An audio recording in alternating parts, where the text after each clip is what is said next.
వస్తాడేమోననేటువంటి భయంతో కంగారు పడిపోతున్నాడు.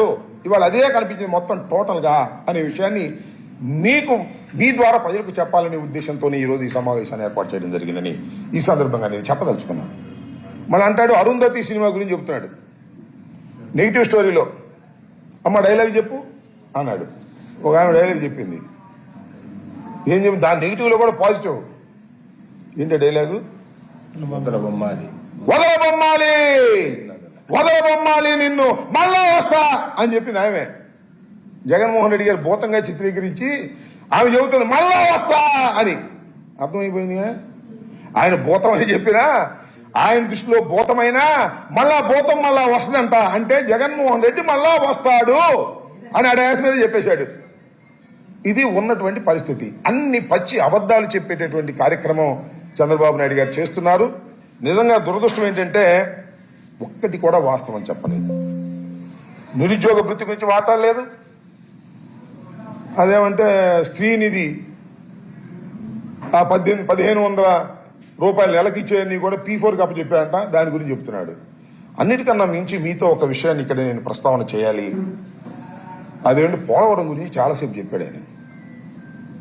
పోలవరాన్ని మేము సర్వనాశనం చేసేటువంటి మాట చంద్రబాబు నాయుడు గారు నిన్న పెద్దాపురం వేదిక మీదుగా చెప్పాడు. చంద్రబాబు నాయుడుకి అసలు అబద్ధం ఆడటంలో వెనక ముందు ఆడు సిగ్గు శరం కూడా లేదు. పోలవరాన్ని నేను మనవి చేస్తున్నా, రాష్ట్ర ప్రజానీకానికి చెప్తున్నా, మేధావులకు చెప్తున్నా, రాష్ట్ర ప్రజానీకం పోలవరం పూర్తి కావాలి, సముద్రం పాలవుతున్నటువంటి నీరు పొలాల్లోకి ప్రవహించాలి అని ఎదురు చూస్తున్నటువంటి రైతాంగానికి, మేధావులకి నేను ఇవాళ స్పష్టంగా చెప్పదలుచుకున్నాను. ఈరోజు పోలవరం ఈ దుస్థితికి పడిపోయిందంటే అది చంద్రబాబు నాయుడు గారి యొక్క దుర్మార్గం. కేవలం చంద్రబాబు నాయుడు గారి యొక్క దుర్మార్గం వల్లనే పోలవరం జాప్యం జరుగుతూ ఉంది. పోలవరం సంక్షోభంలో పడిపోయింది. పోలవరం అసలు పూర్తవుతుందా లేదా అనేటువంటి భావన ఇవాళ రాష్ట్ర ప్రజానీకానికి కలుగుతుంది.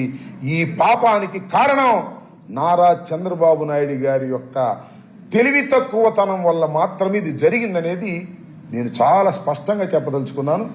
కాదు అని చెప్పే వాళ్ళకి నేను సవాలు విసురుతున్నాను.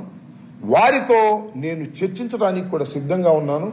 వివరంగా కూడా ఎక్స్ప్లెయిన్ చేస్తాను. చర్చకు సిద్ధమైన వారు రావచ్చు. చంద్రబాబు నాయుడు గారు కానీ, ఇరిగేషన్ డిపార్ట్మెంట్కు చెందినటువంటి నిమ్మల రామానాయుడు గారు కానీ, ఎవరైనా సరే వారు చర్చకు పిలిస్తే వచ్చి నిరూపిస్తాను. ఇది వాస్తవం. మొదటి విషయాన్ని ఏం చెప్తానంటే ఇది కేంద్ర ప్రభుత్వం చేయవలసినటువంటి జాతీయ ప్రాజెక్టు. కేంద్ర ప్రభుత్వం చేయవలసినటువంటి జాతీయ తగుదనమ్మా నేను చేస్తానని ఎందుకు వచ్చిందో ఇంతవరకు చంద్రబాబు నాయుడు గారు సమాధానం చెప్పలేదు. కారణం ఒక్కటే, దీనిలో 55,000 కోట్ల రూపాయలు ఖర్చు అవుతుంది కాబట్టి దీనిలో 15,000 కోట్ల రూపాయలు 10 కోట్ల రూపాయలు కాజేయాలనేటువంటి దుర్బుద్ధితో కేంద్ర ప్రభుత్వం చేయవలసినటువంటి జాతీయ ప్రాజెక్టుని చంద్రబాబు నాయుడు గారు తీసుకొచ్చుకుని బిల్లులు చేసుకునే కార్యక్రమం చేశారు.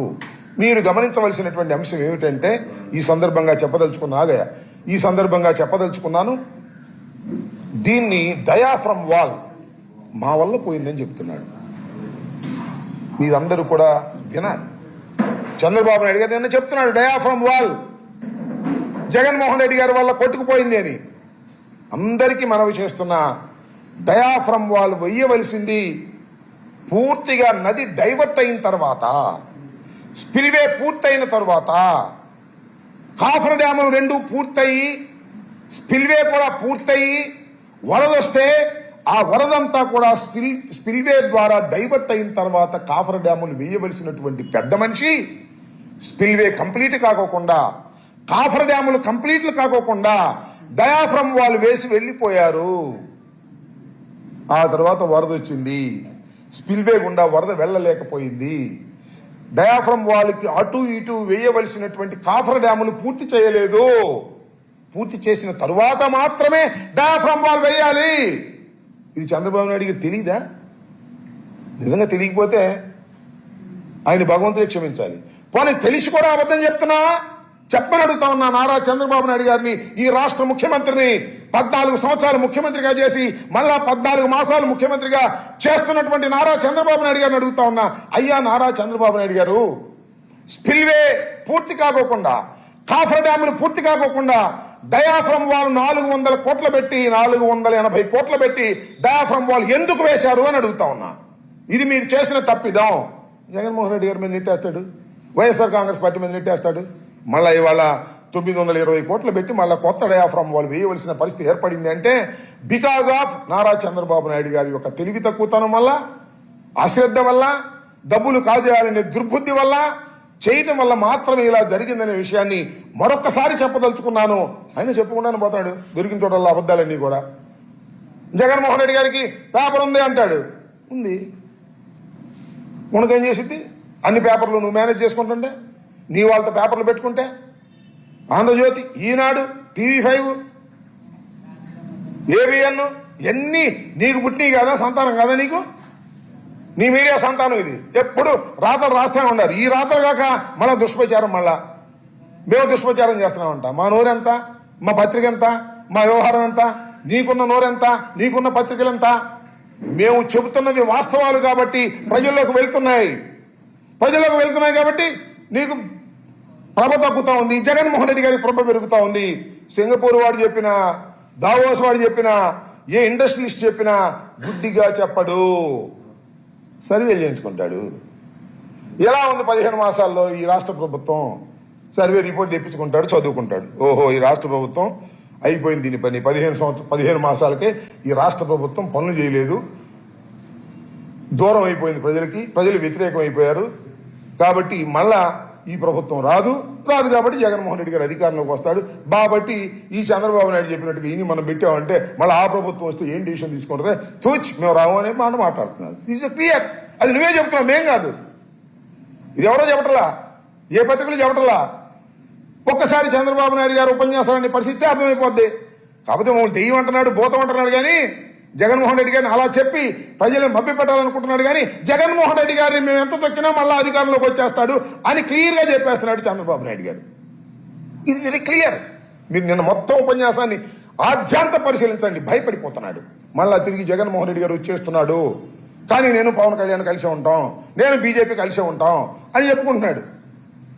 మధ్యలో పవన్ కళ్యాణ్ గారి పేరు చెబుతున్నాడు. ఎక్కడ భయపడి మళ్ళీ పవన్ కళ్యాణ్ గారు దూరం అయిపోతాడు. ఏం దూరంగా అవసరం, మీరంతా కలిసి కట్టుగానే ఉన్నాం, మాకేం అభ్యంతరం లేదు.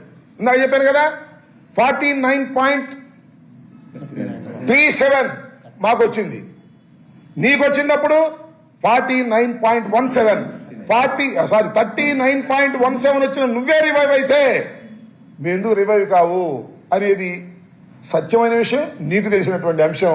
మళ్ళా తిరిగి జగన్మోహన్ రెడ్డి గారు అధికారంలోకి వచ్చే అవకాశం ఉన్నది అనేది చాలా స్పష్టంగా ప్రజలకు అర్థమవటం, మాకు అర్థమవటం, మాకు కాన్ఫిడెన్స్ పెరగటం కాదు, నీకు కూడా అర్థమైంది, నీకు కూడా భయం వేస్తుంది.